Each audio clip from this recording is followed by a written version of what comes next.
পুঁজিবাদ জন্ম থেকেই বর্ণবাদী, মানে পুঁজিবাদ মানেই বর্ণবাদী পুঁজিবাদ বা রেশিয়াল ক্যাপিটালিজম।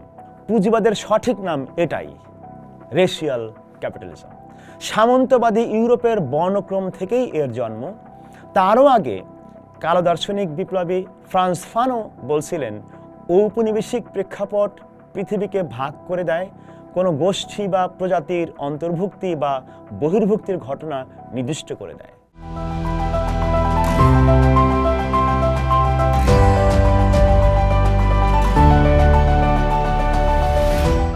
শ্রমিক শ্রেণী কোথায় গেল? এই প্রশ্নটাই কি ঠিক প্রশ্ন? না, প্রশ্নটা ভুল এক অর্থে, কিন্তু প্রশ্নটা খুবই জরুরি। কেউ কেউ বলেন শ্রমিক শ্রেণী এখন আর নাই, কারখানা বন্ধ হয়ে গেছে, ইউনিয়ন দুর্বল হয়ে গেছে, আর তাই কি শ্রমিক শ্রেণীও উবে গেছে বা হারায় গেছে? না, একদমই ব্যাপারটা সেরকম না। শ্রমিক শ্রেণী কোথাও হারায় যায় না এই দুনিয়ায়, কিন্তু তাকে এমনভাবে পুনর্গঠন করা হয়েছে, ভেঙে ফেলা হয়েছে, নতুন নাম দেওয়া হয়েছে, আর রাজনৈতিকভাবে বিভ্রান্তির মধ্যে পড়ছে যে শ্রমিক শ্রেণীকে চেনাই কঠিন হয়ে পড়ছে। এই প্রশ্নটা এই অর্থে তাই ভুল। সেদিক থেকে আসল প্রশ্ন হইল, শ্রমিক শ্রেণীর সঙ্গে কি করা হইল, কে করলো, কোন কলকাঠি নাড়া হইল? আজকের পর্বে আমরা ঠিক এই প্রশ্নটাই আলাপ করব, সমাজতাত্ত্বিক, উত্তর ঔপনিবেশিক, উপনিবেশিক এবং মার্কসিস্ট তত্ত্বের ইতিহাসের জায়গা থেকে। বন্ধুরা, সামান্য বিশেষের আজকের পর্বে স্বাগতম। অরূপ রাহি আছি আপনাদের সঙ্গে। কারখানা সরে গেছে, শ্রমিক শ্রেণী আসলে সরে নাই। প্রথম কথাটা সহজ, ম্যানচেস্টার আর ডেট্রয়েটের কারখানা বন্ধ হয়েছে, কিন্তু সেই উৎপাদন আজ দুনিয়া থেকে নিশ্চিহ্ন কিন্তু হয়। সেটা চলে আসছে ঢাকায়, সেটা সেনজেনে চলে গেছে, সেটা ভিয়েতনামে গেছে, সেটা মেক্সিকোতে গেছে। রানা প্লাজার যে গার্মেন্টস শ্রমিক আর ফক্সকনের ইলেকট্রনিক্সের শ্রমিক, এরা আজকের শিল্প প্রলেতারিয়েত আপনি চিন্তা করতে পারেন। মার্কস যে শ্রম শোষণের কথা লিখে গেছেন 19বিংশ শতকে, সেটা আজও চলতেছে, কিন্তু অন্যভাবে, অন্য ফর্মে, অন্য আকারে প্রকারে। আর ইউরোপ আমেরিকায় সেখানে শিল্প শ্রমিক বিলুপ্ত হয় নাই, রূপান্তরিত হয়েছে। কারখানা শ্রমিক হয়ে গেছে গুদামের কর্মী, ডেলিভারি রাইডার, কেয়ার ওয়ার্কার বা সেবা শ্রমিক, কল সেন্টারের এজেন্টে পরিণত হয়েছে। অর্থনীতিবিদ ডেভিড হার্ভে এইটার নাম দিয়েছিলেন অ্যাকুমুলেশন বাই ডিসপোজিশন। যেমন IMF এর কাঠামোগত সংস্কার, বেসরকারীকরণ, লাখের সম্পত্তিকে বেড়া দেওয়া, এইগুলা তার প্রক্রিয়ার অংশ। পুঁজির প্রাথমিক সঞ্চয়ন বলে যে ব্যাপারটা, সেটা কখনো আসলে শেষ হয় না। এইটা প্রাক ইতিহাসও নয় পুঁজির চরিত্রের জায়গা থেকে দেখলে, এটা পুঁজির স্থায়ী চরিত্র। প্রলেতারিয়েট হওয়ার সুযোগও আসলে এখনকার এই দুনিয়ার এই বিশ্বায়িত পুঁজির সময়ে নাই। এবং এখানেই ডেভিড হার্ভের তত্ত্বের একটা সমস্যার দিক আমরা আলাপ করব। তিনি ধরে নেন জমি থেকে উচ্ছেদ হইলেই মানুষ কারখানায় যাবে, শ্রমিক হয়ে যাবে, এবং তারপরে তারা সংগঠিত হবে। পুরনো ধারার মার্কসিস্টরা, পুরনো ধারার যারা মার্কসিস্ট কাণ্ডজ্ঞান নিয়ে চলেন, তারা সেটাই আমাদেরকে জানান।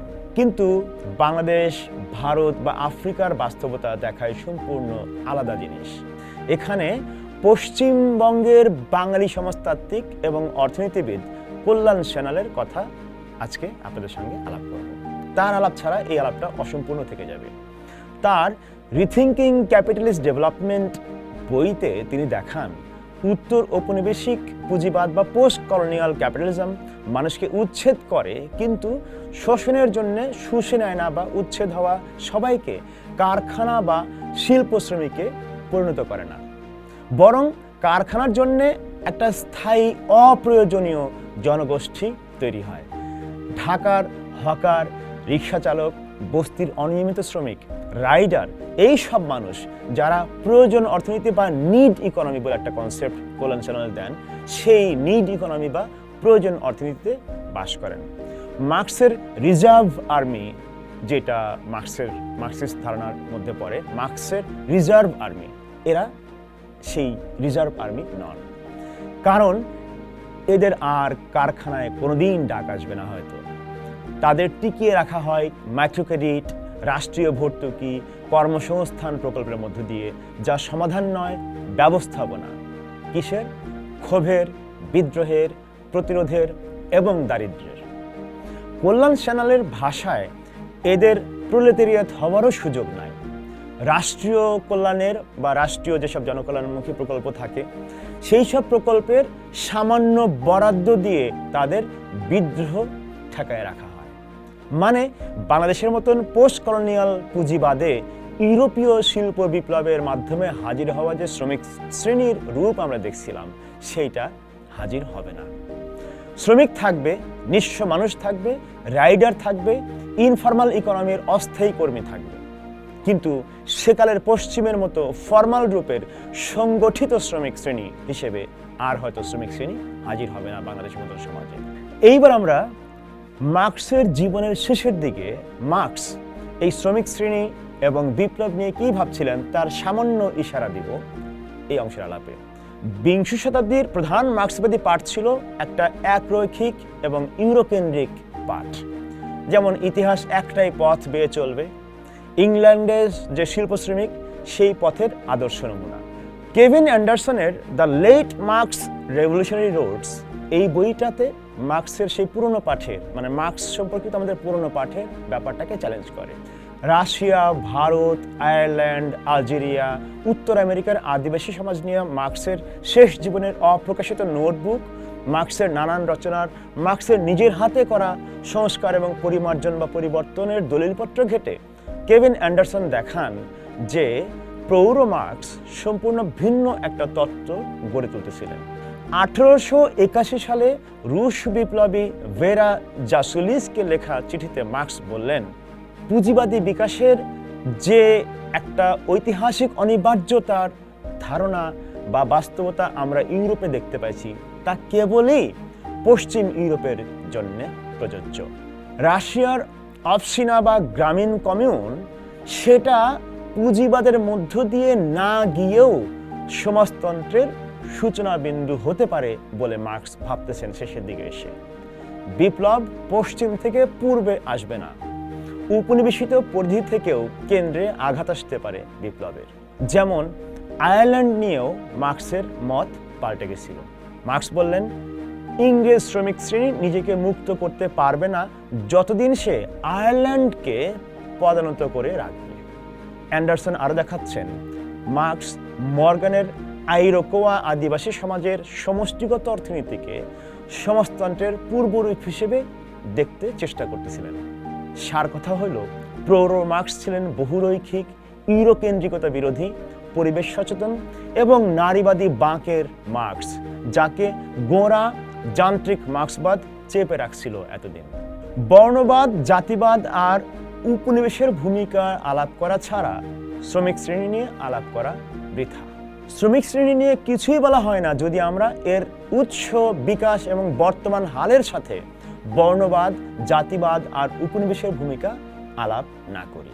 শ্রমিক শ্রেণী কখনোই একরকম দেখতে ব্যাপার ছিল না বা হোমোজেনাস ছিল না।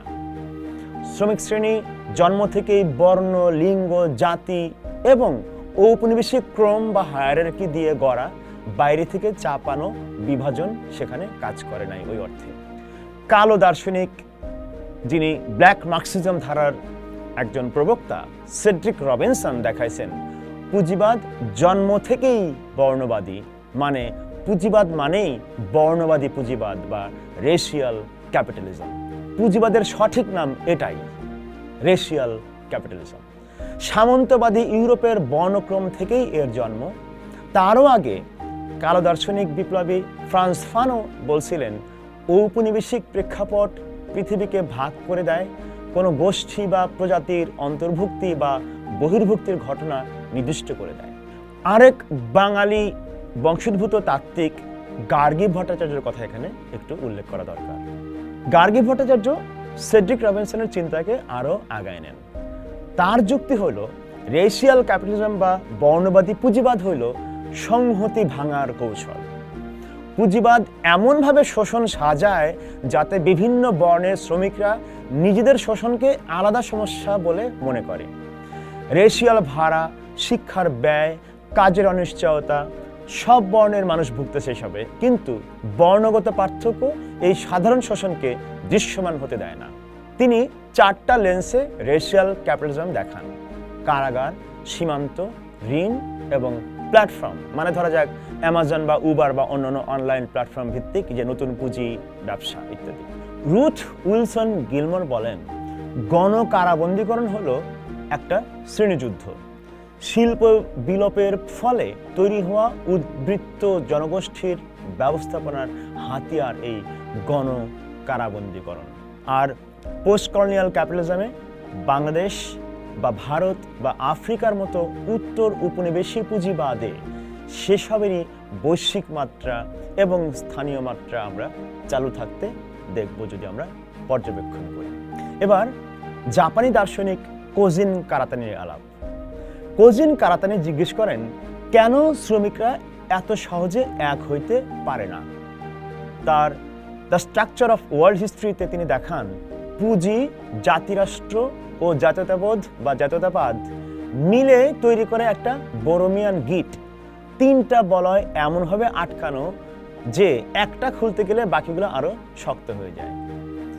উদাহরণস্বরূপ, রাষ্ট্রীয়করণ করলে রাষ্ট্র পুঁজিবাদ হয়, পুঁজিবাদ চ্যালেঞ্জ না করে জাতীয়তাবাদ করলে নতুন পতাকায় পুরনো শোষণ চলে।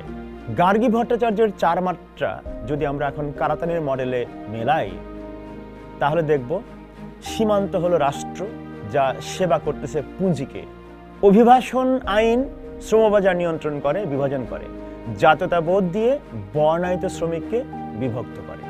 জোডি ডিন একজন বামপন্থী তাত্ত্বিক, তিনি বলেন, কমিউনিকেটিভ ক্যাপিটালিজম, উদাহরণস্বরূপ সোশ্যাল মিডিয়া বলতে পারি আমরা, শ্রমিকদের রাজনৈতিক শক্তিকে শোষণ করে নেয়। প্রতিটা রাজনৈতিক টুইট, প্রতিটা ভাইরাল ভিডিও প্ল্যাটফর্মের বিজ্ঞাপন রাজস্বে পরিণত হয়। ক্ষোভ, রাগ, বিদ্রোহ, সংগ্রামের, আন্দোলনের শক্তি কন্টেন্টে পরিণত হয়, সংগঠনে নয়। তার 2025 সালের কাজে ডিন দেখান, প্ল্যাটফর্ম মনোপলি এবং আর্থিক রেন্টিয়ারদের মিলিত শ্রেণী একটা স্থায়ী ঋণগ্রস্ত নির্ভরশীল বর্গ তৈরি করছে। এইটা হচ্ছে পশ্চিমা সমাজে ফ্যাসিবাদের উর্বর ঘাঁটি, উর্বর মাটিও। পশ্চিমে শ্রমিক শ্রেণীর বড় অংশ আজ দক্ষিণপন্থী, কর্তৃত্ববাদী এবং ফ্যাসিস্ট রাজনীতির দিকে ঝুঁকতেছে এইসব কারণে। স্লাভয় জিজেক ওয়াল্টার বেঞ্জামিনের কথা মনে করায় দিয়ে বলেন, প্রতিটা ফ্যাসিবাদের উত্থানের পেছনে আছে একটা ব্যর্থ বিপ্লব।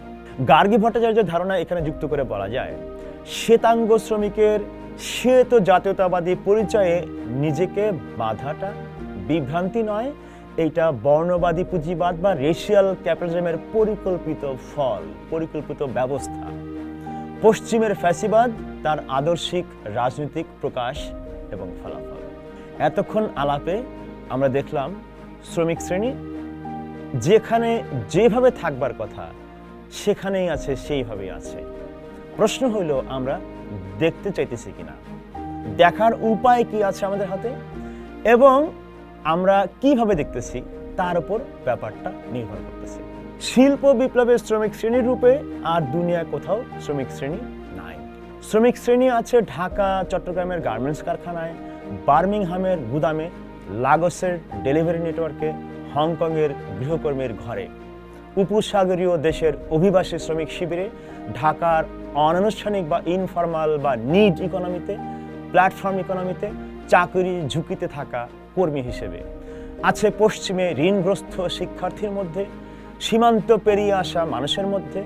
প্রৌঢ় মার্কস যেমন দেখাইছিলেন, তারা ছিল ঔপনিবেশিক লুণ্ঠনের বিরুদ্ধে লড়াই করা আয়ারল্যান্ডের কৃষক সমাজে, সমষ্টিগত ভূমি রক্ষা করা রাশিয়ার অবসিনাতে এবং আদিবাসী সমাজে। আজকের শ্রমিক শ্রেণী আসলে ঔপনিবেশিক বর্ণবাদী পুঁজিবাদের শিকার নানা ধরনের মুসলিম মানুষ, শ্রান্ত মানুষ, নিঃস্ব মানুষ, প্রিক্যারিয়েট বা ঝুলন্ত আর কোনো মতে নাক জেগে থাকা কর্মী মানুষ। বামপন্থা যদি তাদেরকে মার্কস পড়ে দেখতে চান, খুঁজে পাইতে চান, তাহলে মার্কসকে নতুন করে পড়তে হবে, বৈশ্বিক মার্কসকে জানতে হবে। বামপন্থার কি সেই তাত্ত্বিক সাহস আর সাংগঠনিক ইচ্ছাশক্তি আছে তাদের খুঁজে বের করা? তাইলে আজকের আলাপের সারসংক্ষেপ করি এখন। 1, শ্রমিক শ্রেণী বৈশ্বিক, বহুমাত্রিক এবং কাঠামোগতভাবে বিভক্ত, আর ঔপনিবেশিক বর্ণবাদী পুঁজিবাদ বা কলোনিয়াল রেশিয়াল ক্যাপিটালিজম সেই বিভাজনকে সক্রিয়ভাবে পুনরুৎপাদন করে। 2, বৈশ্বিক দক্ষিণের বা গ্লোবাল সাউথের যে উদ্বৃত্ত বা বাহুল্য শ্রমজীবী মানুষ, তারা শাস্ত্রীয় বা প্রচলিত কাণ্ডজ্ঞানের অর্থে প্রোলেতারিয়াত নন, তারা কল্যাণ চ্যানেলের ভাষায় প্রয়োজন অর্থনীতি বা নিড ইকোনমির বাসিন্দা। গার্গী ভট্টাচার্যের ভাষায় পুঁজির হিসেবে বর্জনীয় কল্যাণের সামান্য সুতায়, মানে জনকল্যাণের বা সমাজসেবার তহবিলের সামান্য সুতায় বিদ্রোহ ঠেকায় রাখা মানুষ। 3, পুঁজি, জাতিরাষ্ট্র এবং রাষ্ট্রীয়তাবোধ সমস্ত বর্ণনীয় রূপ সহ একসঙ্গে মোকাবেলা করতে হবে। 4, পশ্চিমের ফ্যাসিবাদ, বামপন্থার দুর্বলতার ফল এবং রেশিয়াল ক্যাপিটালিজমের বা বর্ণবাদী পুঁজিবাদের সংহতি ভাঙার কৌশলের পরিণতি। বাংলাদেশের মতো পোস্ট কলোনিয়াল বা উত্তর উপনিবেশিক পুঁজিবাদে সংহতি ভাঙে পরিচয় ফ্যাসিবাদী রাজনীতির মাধ্যমে। 5, প্রৌঢ় মার্ক্সের মতে আদিবাসীর সমষ্টিগত সম্পদ, রাশিয়ার গ্রামীণ কমিউন বা অপসিনা, এগুলোও বিপ্লবের সম্পদ, প্রতিবন্ধক নয়। মার্ক্সের বিপ্লব ধারণা স্থির একটা জায়গায় যান্ত্রিক ধরনের ছিল না। সে নিয়ে আমরা পরবর্তী কোনো পর্বে আলাপ করব। 6, দুনিয়ার মজদুর এক হও, এই স্লোগান পুনর্নির্মাণ দাবি করে। নিচ থেকে, ফ্রম দ্য বিলো, জমিন থেকে, বাস্তব সংগ্রাম থেকে, ঔপনিবেশিক এবং ইউরোকেন্দ্রিকতা মুক্ত বিশ্ববিখ্যাত দিয়ে নতুন রকম স্লোগান নির্মাণ করার প্রশ্ন হাজির। আজকের শ্রমিক শ্রেণী আসলে বৈশ্বিক ঔপনিবেশিক বর্ণবাদী পুঁজিবাদের শিকার নানা ধরনের মজলুম মানুষ।